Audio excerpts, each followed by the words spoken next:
皆さんおはようございます。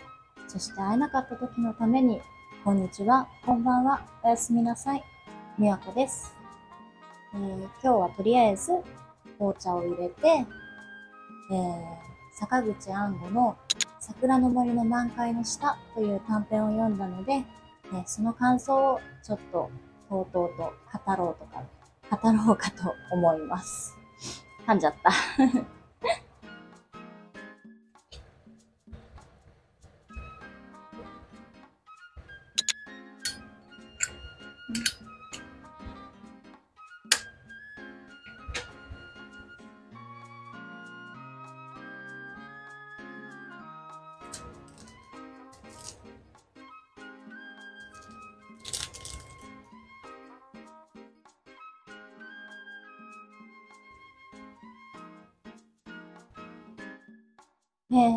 まだまだちょっと抽出には時間がかかりますが、ずっと撮っててもしょうがないので、感想動画へどうぞ。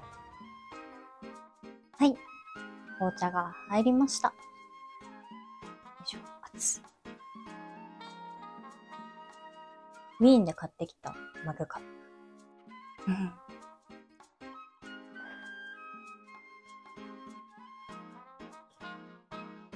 熱っ。今日お話しするのは、先ほど言ったように、この桜の森の満開の下っていうお話。まあね、簡単にあらすじを言うと、ある山の中で過ごしてる、追いはぎみたいな物取りの男が、まあ、これは残酷な男なんですよ。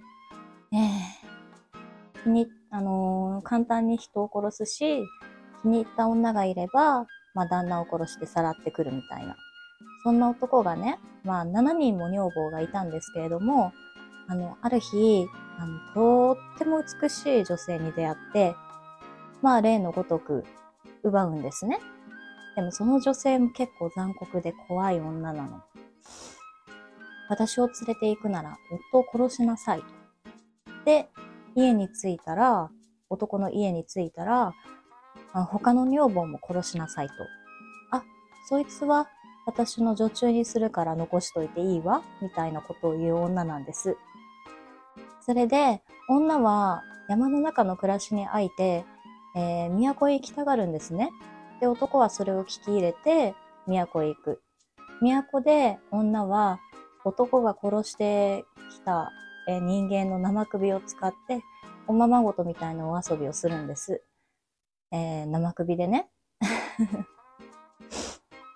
すごくおどろおどろしいでしょ。で、男は山の中の桜の森に、なんていうか、執着というか、なんていうのかな。まあ、執着と言っていいのかな。があって、というのもね、桜の森は恐ろしいと。花盛りの桜の森はずっと一人で立っていると気が違ってしまうんじゃないかと思っていたんです。実際にね、多くの人はその森を恐ろしいと感じていて、人を一人通らないような状態でした。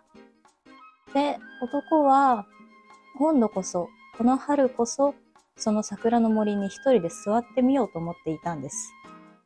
でも、その前に女が都へ連れ出した。で、男は都へ行って、ここからは私の意見も入ってしまうんですけれども、男は都へ行って、自分とは全く違う価値観を知るんですね。そやな格好をした男を、みんなは怪訝な表情で見下したように見る。山では俺が一番だったのに、都では見下される存在だということに気づくんです。男は憤るし、羞恥を感じるし、山へ帰りたいと思う。で、結局、山へ帰るんです。女を説得して。女はね、一緒に連れてきた元女房の女中に、うまく言いくるめてすぐ戻ってくるから、お前はここで待っていなさいという。で、男は女を背負って山へ登る。女をさらってきた日もそうでした。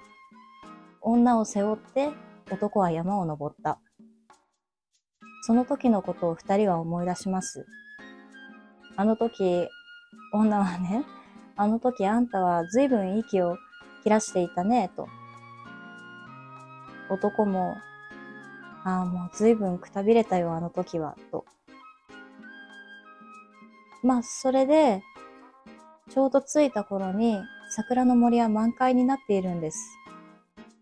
そこで、女は急に鬼へと変わる。老婆の姿をした醜い鬼へと変わる。男は驚き慌てて、女を絞め殺してしまう。絞め殺した後に残ったのは元の姿のままの女でした。女の肉体は桜の花びらに埋まり、やがてかき消えてしまう。男が佇んでいるところにあるのはただ虚空ばかり。ただの孤独ばかり。そういうお話かな。まとめるのが下手くそでごめんなさい。これはね、とっても一見説話的な話だと思うんです。昔話のようなね。結構原始的な形態のお話かもしれません。ただ、男の価値観の変化や違う価値観に面した時の戸惑い、そういったものを鑑みると、結構近代的な小説とも言える。人間を描くものが、小説だとね、明治の最初に声高に叫ばれましたけれども、その言説にのっとるとすれば、これはある種人間の描かれた、短編だと思います。そうね。これは本当に私の感想なんですけれども、ラストね、最後、女が老婆に変わったように男には見えたっていうのは、それまで男は山の中で円環時間を過ごしていたと思うんです。円環時間っていうのは、私たちが普段感じているような直線的な時間ではなくて、春になれば花が咲き、夏が来て、秋が終わり、冬を過ぎて、また春が来る。その円環のような時間を感じていく。農耕がそうですよね。種まきをして、育てて収穫をする。その繰り返し。それを円環時間と言います。原始的な時間の感じ方は、この円環時間に近いんですね。時計はないし、時間は直線的なものというより、繰り返していくもの。男はそういう時間を生きていたと思うんです。山の中で。同じことを繰り返して、季節が過ぎ去り、自分はずっとその時の中を生きていく。で、都に行った時にね、鐘をつく坊主をすごく疎ましく感じる描写があるんです。男がね。それは、鐘をつくっていうのは時間を知らせる作業ですよね。だから、直線的に進み、決まった時間に鐘をつく。そういった都の時の流れが男には理解できなかったというか、自分とは違うものとして、相入れないものとして、拒否感を示した描写だと思うんです。で、男はそういう直線的な時間に触れて、老いを意識したと思うんですね。無意識的にも。老いに気づいたと言えばいいんでしょうか。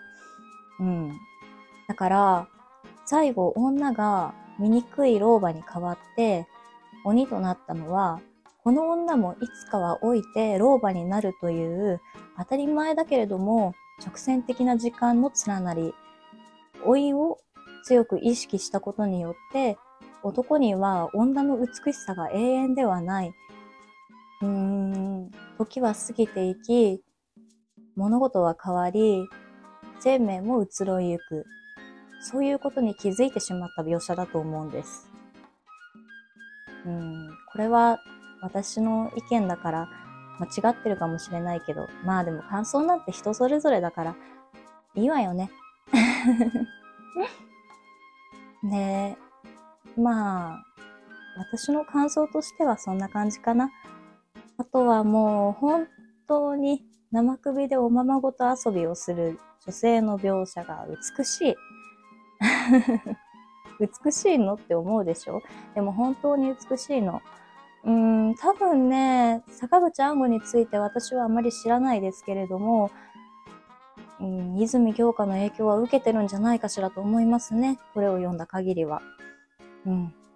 そういう怪しくて、怖く的で、魅惑的で、恐ろしい女。その描写が素晴らしかったです。そんな感じかな。桜の木の下には死体が埋まっていると言いますけれども、その心理は私少しわかるんですね。美しいものには必ずと言っていいのかはわかりませんが、美しい自然にはある種死の匂いがあると思うんです。満開の桜の下に死体が埋まってないわけがない。そういうふうにも思ってしまいます。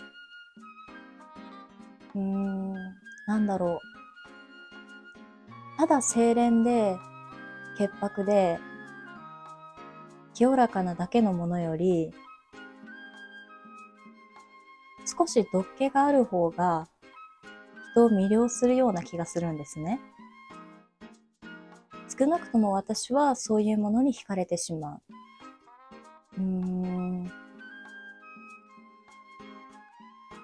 まとまらなくてすみません。けれども、生と死が表裏一体なように、美しさと醜さも表裏一体だと思うんですね。醜いものも美しいし、美しいものも醜いものをはらんでいる。満開の桜に死体を感じるのはそういう心理が働いているんじゃないかしらと私は思います。皆さんはいかがですか？ちょっと恐ろしいと思いません？自分一人で満開の桜の森の下に立っていたら、藤でもいい、どんな木でもいい、一人でどうしようもなく美しいものの前に立つのはちょっと恐ろしいですよね。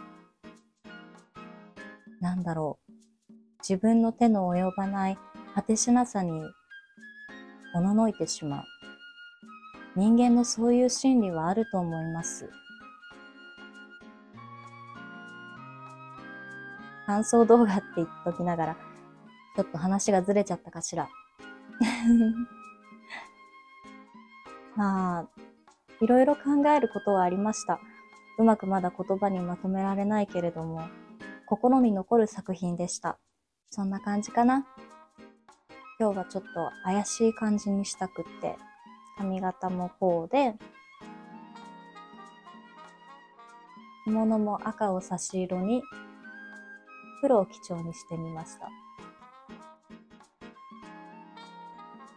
この後ね、メイク動画も上げようと思うんですが、今日ちょっと釣り目に作ってます。